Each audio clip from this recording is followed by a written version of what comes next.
Hello, I'm Greg Shields. I'm one of the programmers for Orbit Games, and you're watching our video blog.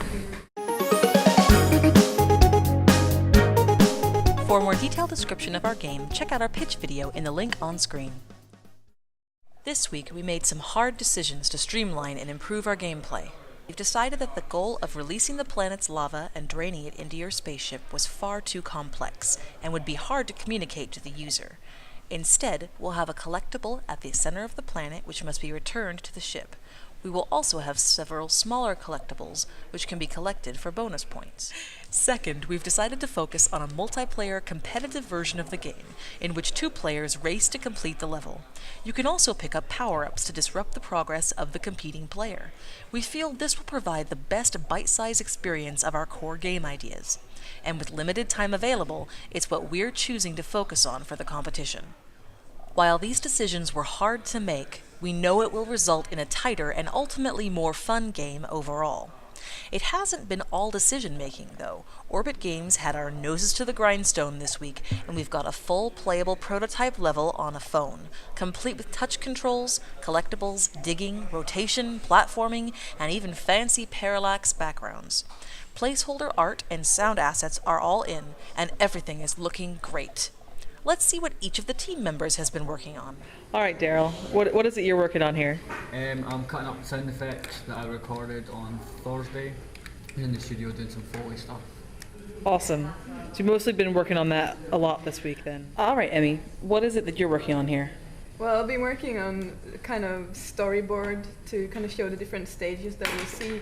It kind of explains really easily the gameplay. Right. So this is the first one, so I need to do. I'm just putting the last element in there now, which is kind of like the little artifact that you're gonna find, which I'm trying to work on right now. Great, awesome. What else have you been working on this week? Well, I've been making some objects and assets that we're putting into the game. For example, kind of crystal. Oh, great. Awesome. Thank you very much. Yeah.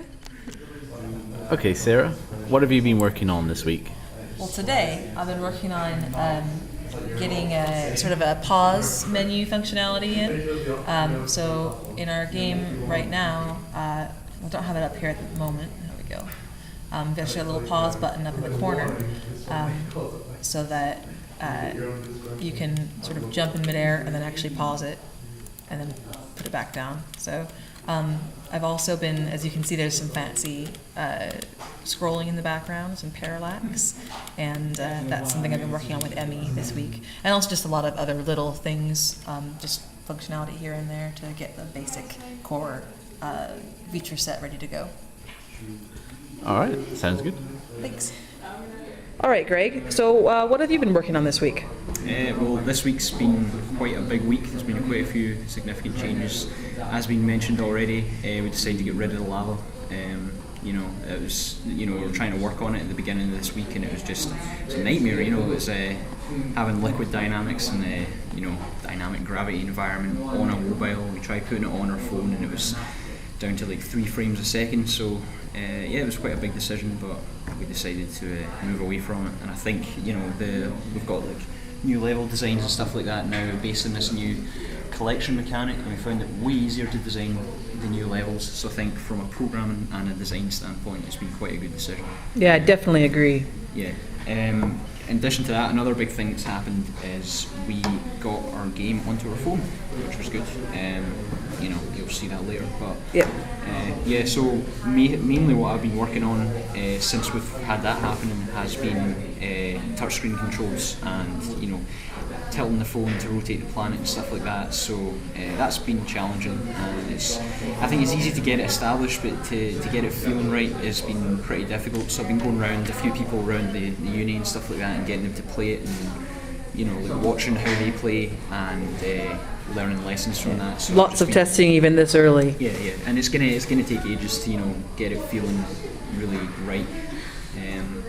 But yeah, I mean, it's been a pretty big week for development. We've had major changes like that. We finally got stuff on our phone, and we're pretty much at the stage we hope to be at this point. We've got a full working level.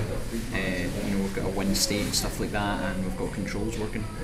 It's on schedule. It seems to be going well. Yep. All right, Roy, what are you working on today? Today I've been working on designing more levels for Planet. This is our new level 5 prototype. Earlier this morning I was putting together level 3, which we're going to be using to present on the walls, so that when people come along to see our game, we can have a series of steps that we can show them and sort of show them exactly what the game is about. Awesome. Let's see this. So you've been doing the design in Flash. Yep. And then where's this level 3 that you're talking about? Level 3 is now in Unity. Okay, so you've set it up in the actual editor here. I have. All right, cool. Awesome. Next week, we will be overhauling our level collision and digging method to improve the platforming experience and the look of player-dug tunnels. We'll be adding more levels, screens to navigate between levels, and getting started on multiplayer networking. Emmy will be starting animation and will be continually adding new art and audio assets as she and Daryl complete them. The game is looking great, but there's so much more to do. Thanks for watching another one of our video blogs. You can catch them every Friday. We're constantly updating them, and you can also follow us on Facebook and Twitter. See you next week.